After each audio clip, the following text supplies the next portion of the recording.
आज हम डिस्कस करने वाले हैं magnetic effect of electric current के कुछ इंपॉर्टेंट एनसीईआरटी एग्जाम्पलर के क्वेश्चंस। तो स्टार्ट करते हैं सबसे पहले क्वेश्चन से और देखते हैं इसमें क्या दिया हुआ है। तो सबसे पहले पहला क्वेश्चन क्या कह रहा है आपसे कि एक सर्कुलर लूप है placed in a plane perpendicular to the plane of a paper carries a current when the key is on. तो ये जो हमारा एक सर्कुलर लूप है ये प्लेन के परपेंडिकुलर रखा हुआ है, यानी कि जैसे हम इसको प्लेन मान लें तो इसमें लाइक दिस हमारे पास एक सर्कुलर लूप है। तो क्या कह रहा है क्वेश्चन आपसे कि जो करंट है उसकी डायरेक्शन आपको दे रखी है in the plane is anticlockwise and clockwise respectively the magnetic field lines from B to A. और जो मैग्नेटिक फील्ड लाइंस हैं वो भी आपको बता रखा है कि कहां से कहां को जा रही है, बी से ए में है, ये डायरेक्शंस हैं उसकी। और आपसे क्या पूछ रहा है, जो नॉर्थ पोल है रिजल्टेंट मैग्नेट का वो कौन से फेस के क्लोज में होगा। देखो सबसे इंपॉर्टेंट क्या है, अगर हम इस लाइन को देखें the current as seen from A, तो इस एंटी क्लॉकवाइज अगर हम ए से देख रहे हैं तो करंट हमारा एंटी क्लॉकवाइज है। और एंटी क्लॉकवाइज का मतलब क्या हो गया, like this anti clockwise direction घड़ी की उल्टी डायरेक्शन में है। तो हमने पढ़ा है रूल हमारा सिंपल सा है, जिस डायरेक्शन में हमारा करंट अगर एंटी क्लॉकवाइज होगा तो वो पोल हमारा बनता है नॉर्थ पोल।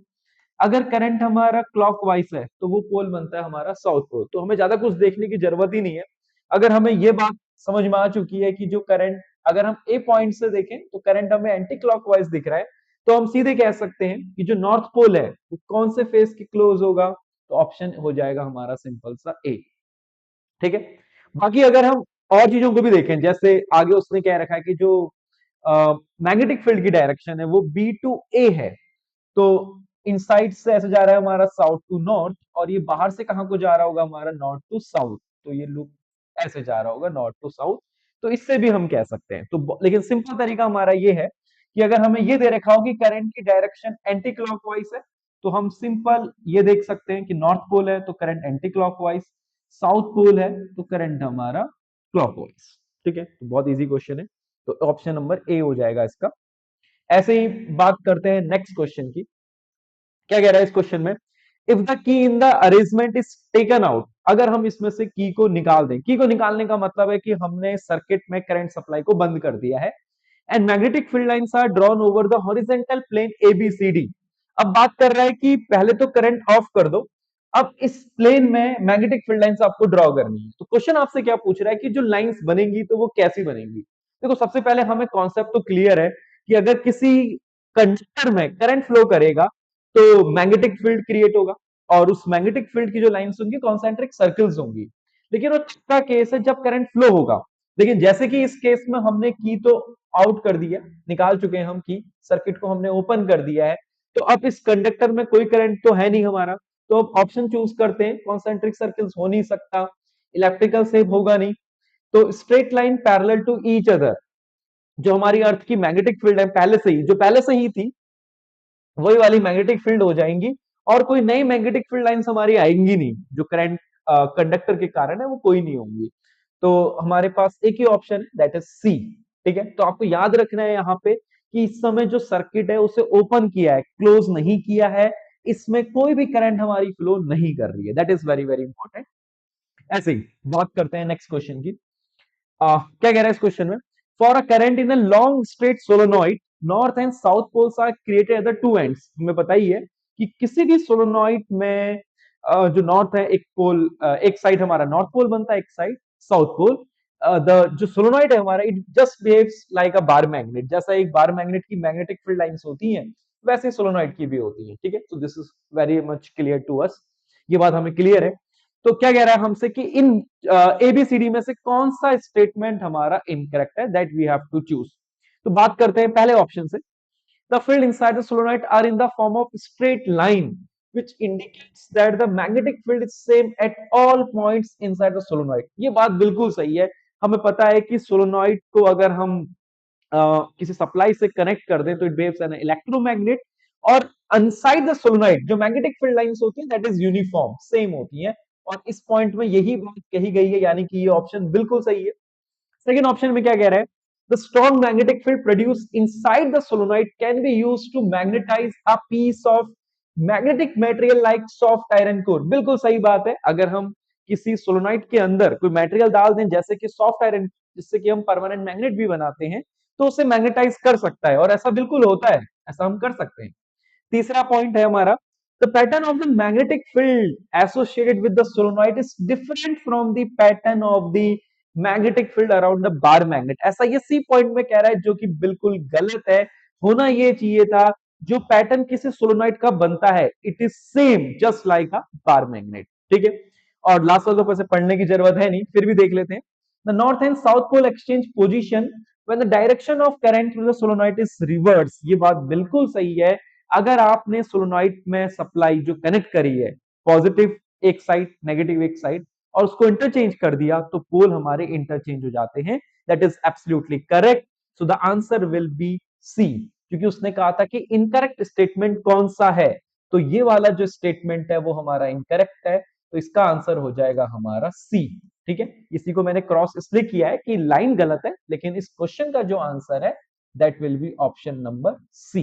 ठीक है, बाकी सारे सही हैं, ए सही है, बी सही है, डी सही है, लेकिन हमें चूज कौन सा करना है, इनकरेक्ट। आपको हमेशा ध्यान देना है कि क्वेश्चन ने पूछा क्या है। यहां पे क्वेश्चन ने आपसे पूछा है इनकरेक्ट स्टेटमेंट, आपको सही चूज नहीं करना है, इनकरेक्ट वाला चूज करना है। तो सी वाला पॉइंट हमारा इनकरेक्ट है। जो पैटर्न है मैग्नेटिक फील्ड सोलोनॉइड का, वो बार मैग्नेट के जैसा ही होता है, जबकि इसने क्या कहा था कि डिफरेंट। ठीक है, तो C will be the answer of this question. ऐसे ही बात करेंगे हम अपने नेक्स्ट क्वेश्चन की। A uniform magnetic field exist in the plane of a paper. तो ये प्लेन ऑफ पेपर है, इसमें हमारा मैग्नेटिक फील्ड दिखाया गया है। Pointing from left to right, direction हमें मेंशन है लेफ्ट से राइट की ओर। In the field and electron and proton moves as shown, electron और प्रोटॉन की भी मूव की डायरेक्शन हमें बता रखी है। क्वेश्चन क्या पूछ रहा है, the electron and the proton experience. अच्छा, सबसे पहले कॉन्सेप्ट को यहीं पर सीखते हैं। जिस डायरेक्शन में प्रोटॉन जाएगा उस डायरेक्शन में आपका करंट भी फ्लो करेगा, बहुत सिंपल सी बात। और जिस डायरेक्शन में हमारा इलेक्ट्रॉन है उसकी अपोजिट डायरेक्शन में हमारा करंट होगा। इसका मतलब क्या हो गया कि जिस डायरेक्शन में प्रोटॉन है, इलेक्ट्रॉन का भी हम उल्टा कर देंगे डायरेक्शन, तो दोनों सेम है आगे। यानी कि जो फोर्स लगने वाला है प्रोटॉन में और इलेक्ट्रॉन में, वो सेम ही डायरेक्शन में लगने वाला है। और क्वेश्चन ने हमसे पूछा था कि एक्सपीरियंस, कहां को फोर्स एक्सपीरियंस करेंगे। तो सेम, तो जिसमें सेम वाला ऑप्शन होगा वही वाला होने वाला है। देखते हैं कि होगा कौन सा। तो सिंपल सा है, फोर्स निकालने के लिए what you will use, Fleming's left hand rule. Left hand rule हम यूज करेंगे and simply we will get the answer. तो क्या कहता है, यहाँ पे रिवाइज भी कर लेते हैं कि फोर्स थंब हो गया हमारा, देन फोर फिंगर हमारा हो गया magnetic field, then middle finger it will be current. तो एफ बी आई तीनों चीज हो गई हमारी। तो बी हो गया हमारा इस साइड, करंट हमें ऊपर कर लेना है। तो सिंपल है, जो थंब है हमारा वो आप देख सकते हैं कि ये एक प्लेन में आगे दोनों की दोनों, ये एक प्लेन है, ये परपेंडिकुलर और ये इस डायरेक्शन में है। तो फोर्स हमारा कहां को जा रहा है, थंब इनटू द प्लेन। तो दोनों में सेम आंसर हो जाएगा, और वो हो जाएगा हमारा force both pointing into the plane of paper. तो आपको कैसे लगाने का और बार रिवाइज कर लेते हैं, डायरेक्शन में थोड़ा सा कंफ्यूजन होता है। तो आपको सबसे पहले डायरेक्शन फिक्स करनी है मैग्नेटिक फील्ड की। तो हम यहाँ पे बी से बोल दे रहे हैं याद करने के लिए मैग्नेटिक फील्ड को। तो हम सिंपल सा याद रखेंगे, force magnetic field current F B I. तो बी हो गया हमारा यहाँ को, आई ऊपर को ले जाना है हमें, दोनों एक प्लेन में आने चाहिए, परपेंडिकुलर भी होने चाहिए। तो ये जो थंब है हमारा कहां को जा रहा है, इनटू द प्लेन।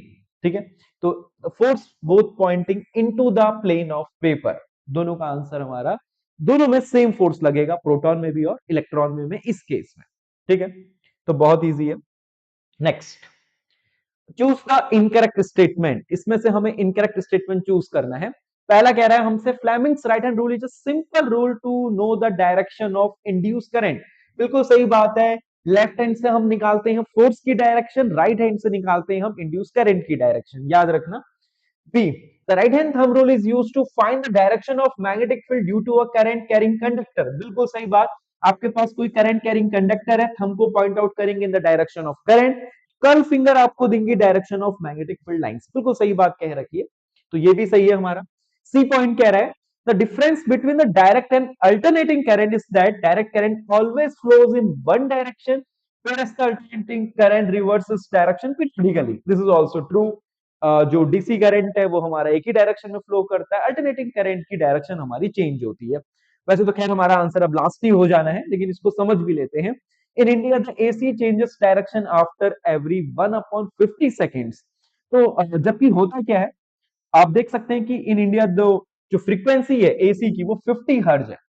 50 हर्ज यानी कि 50 साइकिल्स पर सेकेंड, तो एक साइकिल हो गई, ऐसे करके हमारे पास 50 साइकिल्स है। और एक साइकिल में जो डायरेक्शन है वो 2 बार चेंज हो रही है। तो जो ये टाइम लिखा है ये 1/50 के बदले 1/100 होना चाहिए, क्योंकि एक साइकिल में 2 बार चेंज हो रही है, तो 50 में 100 बार चेंज होगी। तो जो टाइम लगेगा वो कितना लग जाएगा, 1/100। तो सही आंसर होना चाहिए था कि in India the AC changes direction after every 1/100 second, तो सही होता। लेकिन यहाँ पे 50 लिखा है इसलिए ये गलत हो गया, तो इसका आंसर हो जाएगा हमारा डी। ठीक है, तो काफी इजी था ये भी। आगे बढ़ते हैं। अच्छा, नेक्स्ट क्वेश्चन क्या पूछ रहा है आपसे, एक कांस्टेंट करंट है flows in a horizontal wire. तो इसमें कांस्टेंट करंट फ्लो कर रहा है in the plane of a paper from east to west. तो राइट साइड ईस्ट, ये हो गया हमारा वेस्ट, और करंट फ्लो कर रहा है हम हमारा इस डायरेक्शन में। The direction of magnetic field at a point will be north to south. तो ये हमसे पूछ रहा है कि जो डायरेक्शन है मैग्नेटिक फील्ड की किसी एक पॉइंट पे, वो नॉर्थ टू साउथ कहां पे होगी। ठीक है, तो सिंपल सा है, राइट हैंड रूल हमें इसमें लगाना पड़ेगा। तो राइट हैंड का थंब को हमें रखना है in the direction of current, और जो कर्ल फिंगर है आप देख सकते हैं कि कैसे बाहर आ रही है। तो इस साइड ऊपर तो नॉर्थ होता है, यहाँ पे हमारा साउथ होता है। तो ऊपर को जाएंगे तो साउथ से नॉर्थ को गई, और नीचे का आप देखेंगे तो नॉर्थ से होते हुए साउथ से बाहर निकली। और ये पूछ रहा था कि नॉर्थ टू साउथ कौन सी डायरेक्शन में होगा। तो चूज कर लेते हैं, नीचे हमारा निकल के आ रहा है कोई पॉइंट अगर यहाँ पे होगा, इसमें ऐसा होने वाला है, नॉर्थ से साउथ को बाहर आने वाली है। तो सिंपल हो जाएगा option number C, at a point located in the plane of paper. At a point located, देखो डायरेक्टली अबव, पहले ऑप्शन देख लेते हैं क्या क्या है हमारे पास। पहला ऑप्शन कह रहा है कि directly above, directly below. Below वाला ऑप्शन हो जाएगा हमारा, जो पॉइंट हमारा इसके ठीक नीचे होगा उसमें ऐसा होने वाला है। तो ऐसी बात कही गई है हमारे बी वाले ऑप्शन में। ठीक है, तो बहुत सिंपल है इसको समझना। ऐसे ही अब चलते हैं हमारे नेक्स्ट क्वेश्चन में। नेक्स्ट क्वेश्चन में क्या कह रहा है, a magnetic compass needle is placed in the plane of paper near point A as shown in figure. इस फिगर में आपको एक पॉइंट दिख रहा है, यहाँ पे एक मैग्नेटिक कंपास रखी है। मैग्नेटिक कंपास यानी कि जो उसका ये निडल है वो खुद एक मैग्नेट की होती है। In which plane should a straight current carrying conductor be placed. एक करंट कैरिंग कंडक्टर को रखने की बात की गई है, इस तरीके से रखें ए से पास होना चाहिए, and there is no change in the deflection of the compass. Compass में कोई डिफ्लेक्शन नहीं आना चाहिए। तो हमें ये पता है कि अगर हम इस मैग्नेटिक कंपास को देखें, so it is free to rotate in the horizontal axis. Vertically तो मूव कर नहीं सकती, हॉरिजेंटल एक्सिस में मूव करने के लिए फ्री है। तो हम इसको किस तरीके से रखें कि इसमें कोई डिफ्लेक्शन ना आए। तो हम ये कह सकते हैं कि इस करंट कैरिंग कंडक्टर का मैग्नेटिक फील्ड का इसमें कोई असर ना हो, ऐसी कौन सी कंडीशन होनी चाहिए। तो अगर मैं इस मैग्नेटिक फील्ड, इस करंट कैरिंग कंडक्टर को ए के अलाउंग रख दूं इस तरीके से कि इसका जो मैग्नेटिक फील्ड है वो कैसे चले जाए। देखो हमें पता ही है कि किसी भी करंट कैरिंग कंडक्टर का जो मैग्नेटिक फील्ड है वो कॉन्सेंट्रिक सर्किल होता है। ठीक है, अगर ऐसे है तो डायरेक्शन ये निकलेंगी हमारे पास। और हमें सिंपल सी बात ये भी पता है कि ये करंट की डायरेक्शन है, तो ये मैग्नेटिक फील्ड की लाइंस की डायरेक्शन होगी। तो अगर मैं इस स्ट्रेट करंट कैरिंग कंडक्टर को कुछ इस तरीके से रखूं कि इसकी मैग्नेटिक फील्ड लाइंस इसके अभी ऐसे हमने रखा है तो इसके प्लेन के परपेंडिकुलर आ जाएगी। तो अभी जिस तरीके से अभी हम देखेंगे, अगर मैं अलोंग ए पॉइंट से पास करता हुआ रख दूं तो इसकी मैग्नेटिक फील्ड लाइंस परपेंडिकुलर होंगी। तो इस केस में इसमें कोई भी डिफ्लेक्शन नहीं होगा। तो हम से सिंपल सा आंसर क्या कहेंगे कि the current carrying conductor should be kept passing through the point A and in the plane of paper. ठीक है, तो इसको लिख लेते हैं हम, पहला जो हमारा पॉइंट का आंसर हो जाएगा कि जो पहला इसने पूछा है हमसे कि in which plane should a straight current carrying conductor be placed so that it passes through a and there is no change in the deflection of the compass. So the conductor should be kept in the plane of paper, ठीक है, should be kept in the plane, जिस paper जिस plane में compass है उसी में हमें रखना होगा। तो अगर हम उसी में रखेंगे तो उसकी जो मैग्नेटिक फील्ड लाइंस है वो परपेंडिकुलर होंगी, तो इसमें कोई भी मोशन करा नहीं पाएगी, क्योंकि ये जो निडल है ये केवल हॉरिजेंटल एक्सेस में ही मोशन कर सकती है, ठीक है। तो मैग्नेटिक फील्ड लाइंस कैसी हो जाएंगी इसकी, ऐसे करके परपेंडिकुलर जा रही है यहां से, तो इसमें कोई भी डिफ्लेक्शन नहीं करेगी। तो हमारा पहले पॉइंट का आंसर ये हो जाएगा कि इस ए से तो पास करा दो, प्लेन में ही रख दो, ठीक है। अच्छा सेकंड, एक चीज हमसे और पूछ रहा है, ये हमसे पूछ रहा है कि किस डायरेक्शन में रखें कंडक्टर को कि इसमें डिफ्लेक्शन अब की बार मैक्सिमम आ जाए। तो अगर मैं इसको perpendicular to a plane of the paper रख दूं, perpendicular to the plane of paper, तो क्या हो जाएगा, प्लेन के परपेंडिकुलर रख दो पासिंग थ्रू दी, और पास ले आओगे जितना उतना ज्यादा डिफ्लेक्शन आएगा। तो जैसे हमने इस वायर को perpendicular to the plane of the paper रख दिया और करंट मैंने बाहर को दिखा दिया है, तो इसकी जो मैग्नेटिक फील्ड लाइंस है इसी प्लेन पे आएगी जिस प्लेन पे हमारा मैग्नेटिक कंपास है, तो इसमें इजीली डिफ्लेक्शन करा सकती है और मैक्सिमम डिफ्लेक्शन होगा इस केस में, ठीक है। तो बी का पहले का आंसर हो जाएगा passing through the A and in the plane of paper, second का आंसर हो जाएगा passing through A and perpendicular to the plane of paper. जो कंडक्टर है वो कुछ इस तरीके से जाना चाहिए, ठीक है। तो बात समझ में आ गई होगी, चलते हैं नेक्स्ट क्वेश्चन में। अच्छा, इस क्वेश्चन में हमसे क्या कह रहा है कि ए बी एक करंट कैरिंग कंडक्टर है in the plane of the paper as shown in the figure, what are the direction of magnetic field produced by it at point P and Q. हमें बताना है कि point P और Q में magnetic field की direction क्या होगी। दूसरा स्ट्रेंथ की भी बात कर रहा है, तो concept again right hand rule का हमारा कॉन्सेप्ट है, but we have to use right hand rule. याद रखना कि स्ट्रेट कंडक्टर के लिए राइट हैंड थंब रूल लगाना पड़ता है, तो राइट हैंड रूल सिंपली हम कह सकते हैं, अगर मैं इसको ऐसे लगाऊं, बहुत इजी है, thumb in the direction of current, curl finger अगर आप पी साइड देखेंगे तो अंदर को जा रही है, तो हम कह सकते हैं कि पी के केस में मैग्नेटिक फील्ड की डायरेक्शन हो जाएगी इनटू द प्लेन, ठीक है। और अगर मैं क्यू वाले पॉइंट में देखूंगा तो फिंगर्स मेरी बाहर को आ रही हैं, आउट ऑफ द प्लेन, तो सिंपल आंसर हो जाएगा out out of the plane, plane से बाहर को आ रही है, out of the plane of the paper, जो मैग्नेटिक फील्ड लाइन है वो बाहर को आ रही है, ठीक है। तो बहुत सिंपल है। अच्छा, एक साथ ही साथ एक और चीज पूछी है कि जो R1 है that is greater than R2, तो किस पॉइंट पे स्ट्रेंथ हमारी मैग्नेटिक फील्ड की ज्यादा होगी। तो हमें पता ही है कि जब जो पॉइंट इस करंट कैरिंग वायर से पास होगा वहां पे स्ट्रेंथ ज्यादा होगी, तो पास वाला पॉइंट कौन सा है हमारा, R2। तो R2 वाला क्यू पॉइंट है, तो क्यू पॉइंट पे हमारी जो मैग्नेटिक फील्ड स्ट्रेंथ है वो ज्यादा होगी as compare to point P, ठीक है, क्योंकि जितना पास पॉइंट होगा उस पे मैग्नेटिक फील्ड स्ट्रेंथ उतनी ज्यादा, ये हमारा कॉन्सेप्ट भी है, ठीक है। ठीक है, आगे बात करते हैं। तो नेक्स्ट क्वेश्चन क्या कह रहा है, A magnetic compass shows a deflection when placed near a current carrying wire, ठीक है। तो सिंपल सी बात है, current carrying wire magnetic field produce करता है और magnetic compass itself a magnet, तो डिफ्लेक्शन दिखाएगा, that is very simple. How will the deflection of the compass get affected if the current in the wire is increased. तो current अगर हम बढ़ाएंगे, ठीक है, तो याद रखना करंट के बढ़ने से जो मैग्नेटिक फील्ड है उसका मैग्नीट्यूड भी बढ़ जाएगा, तो डिफ्लेक्शन विल इंक्रीज, ठीक है। तो support your answer with reason, simple सा रीजन है, with the increase in current जो मैग्नेटिक फील्ड है वो बढ़ जाएगा, करंट कैरिंग कंडक्टर जो प्रोड्यूस कर रहा है उस वजह से हमारा डिफ्लेक्शन भी बढ़ जाएगा, ठीक है। तो सिंपल सा आंसर है, तो ये बहुत सिंपल था। Next, it is supply sudden electric current through a metallic conductor produces a magnetic field around it, ठीक है। ये बात सही है कि जो मेटेलिक कंडक्टर है उसमें अगर इलेक्ट्रिक करंट फ्लो कर रहा है तो वो मैग्नेटिक फील्ड क्रिएट करता है, दैट इज सिंपल स्टेटमेंट, अभी तक हम बात कर चुके हैं इसकी। Is there a similar magnetic field produce around a thin beam of moving alpha particle. तो हमें पता ही है कि अल्फा पार्टिकल हीलियम न्यूक्लियस ही है और इसमें चार्ज होता है, it is a charged particle, 2e का चार्ज होता है इसमें प्लस 2e, ठीक है। तो इधर चार्ज हीलियम न्यूक्लियस भी कहते हैं हम अल्फा पार्टिकल को।